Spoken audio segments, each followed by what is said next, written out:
I thank the Deputy Prime Minister of Vietnam. I now give the floor to His Excellency Saleumxay Kommasith, Deputy Prime Minister and Minister for Foreign Affairs of Laos People's Democratic Republic.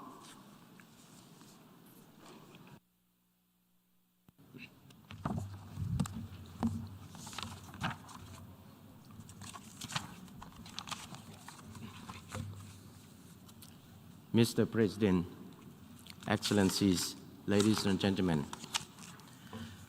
I would like to begin by extending my sincere congratulations to His Excellency Sabah Gorosi on his election as President of the 77th session of the United Nations General Assembly, and I wish him a successful presidency of this UNGA session. I have the honor to speak on behalf of the Lao People's Democratic Republic in this August Assembly. Mr. President, we are at a critical juncture when the international community is facing multifaceted challenges ranging from armed conflicts to environmental crisis and economic downturn that set back global development. Multilateralism is always at the heart of international cooperation, has been undermined by unilateralism, has been applied widely. These challenges, already exacerbated by COVID-19 pandemic, have hindered and reversed the development gains attained during the past decades. The implementations of the SDG has never before been so tarnished. It is disheartening that the most vulnerable peoples and countries are now suffering the most. Countries in special situations such as LDCs, LLDC, and SEEDs, which have endured the most difficult period coping with COVID-19 impacts, are additionally confronting climate, food, energy crisis. It is more alarming than ever for the international community to find solutions not only transformative, but also more practical, effective, action-oriented, sustainable, and tailored to the most pressing need, so the most vulnerable are not left behind. Mr. President, 77 years after the United Nations was formed, we shall no longer be here in this august assembly to state any claim, lecture, blame, or shame one another. Our world needs greater attention, concerted effort, and common desire. We, as stipulated in the Charter, are the people of the United Nations. We shall gather here to find the most appropriate solution and take the most urgent action to address the problem we are all facing today. This cannot be done without firmly upholding the principle of the UN Charter and preserving multilateralism. Our United Nations was founded to prevent another catastrophic world war. Our shared wisdom and political will to find the most pragmatic and suitable solution to multiple crises threatening us all today must lie on the top of other individual interests. In doing so, we must strengthen our solidarity, cooperation, and collaboration, and must not create confrontation and division. As such, it is necessary, and after more than 7 decades, that the United Nations revitalizes and increases its ability to effectively address global problems. In this context, the United Nations needs to effectively fulfill its mandate in maintaining international peace and security, as well as promoting development cooperation. It is our common desire that the United Nations be transformed in order to respond to the current global landscape and needs in our joint effort to overcome the unfolding challenges which threaten international peace and development.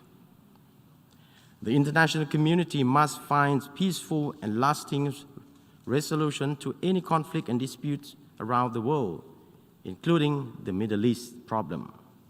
We believe that unilateral sanction or measures cannot be effective, as it is not only contravened to the principle of the Charter of the United Nations and international law, but also hampers the national development of other countries. Sanctions, regardless to their forms, will not only end up compromising one's own interests as well as those of others and inflicts suffering on everyone. We must also give more opportunity to peaceful solutions based on our mutual interests and build an environment conducive to development so as to safeguard the lasting peace and prosperity for all. In this regard, my delegation once again joined overwhelming global call for lifting of the economic embargo on Cuba and putting an end to all unilateral coercive measures which have caused more negative impacts on the innocent people. Mr. President, ASEAN has enjoyed long-lasting peace, security, stability, which serve as favorable conditions for the national socio-economic development of all member states. We in ASEAN continue to promote regionalism and multilateralism that emphasize the importance of centrality, unity, and inclusivity, mutual benefit and respect, which form a solid foundation in all essential frameworks of ASEAN cooperation in ASEAN. The Lao PDR has actively participated and contributed with great responsibility under the framework of ASEAN to promote peace and stability. On this note, the Lao PDR considers the role played by ASEAN as crucial in creating an environment conducive to a return to normalcy in Myanmar, and we should continue to engage Myanmar so as to ensure the continuation of delivery of humanitarian assistance to the people of Myanmar and explore ways and means to ensure Myanmar full and effective implementation of the 5-point consensus towards tangible outcome. Mr. President, since the inception of 2030 Agenda for Sustainable Development in 2015, the Lao government has presented 2 voluntary national reviews in 2018 and 2021, reflecting progress made and challenges encountered in the implementation of SDGs through the National Socio-Economic Development Plan and 2030 Vision and Green Growth Strategy. Nevertheless, throughout the past 3 years, the COVID-19 pandemic has imposed direct impact on socio-economic development of every country, especially the least developed countries, including the Lao PDR. Therefore, the progress made prior to COVID-19 in the implementation of our national development and international commitment like SDG and others has been severely undermined, affecting the livelihood of the people in all dimensions. In addition, we are also facing extreme weather events due to climate change in different parts of the world. Like many other countries, the Lao PDR remains vulnerable to external shocks and has been severely affected by natural disaster, especially extensive floodings. Over the past years, our government has attached great importance to combating climate change through the implementation of the revised nationally determined contribution that clearly outlines ambitious targets of the national action for tackling and mitigating climate change toward achieving net zero emissions by 2050. To this end, there is pressing need for adequate financial resources and technical support for gaining access to climate finance and other sources of funding to support developing countries, especially LDCs, LDC, and SEEDs, to achieve their development goals and commitment made under the Paris Agreement. In this regard, we call for renewed political will coupled with concrete action taken by international community in the upcoming COP27 to preserve our planet for many generations to come. Mr. President, having recognized multidimensional challenges and special needs of the group of countries in special situations, the Lao PDR is strongly committed to the implementation of the internationally agreed development goals and program of actions for LDCs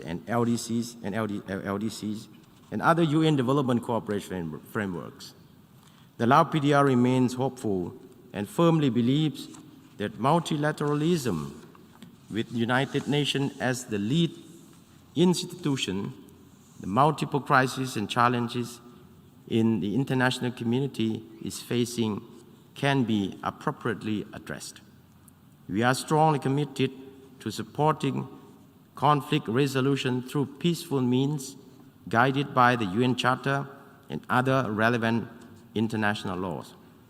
We trust that development cooperation for common interests and shared benefits must continue to be at the core of international relations. Towards this end, more action-oriented solutions and non-politicized approaches must be adopted.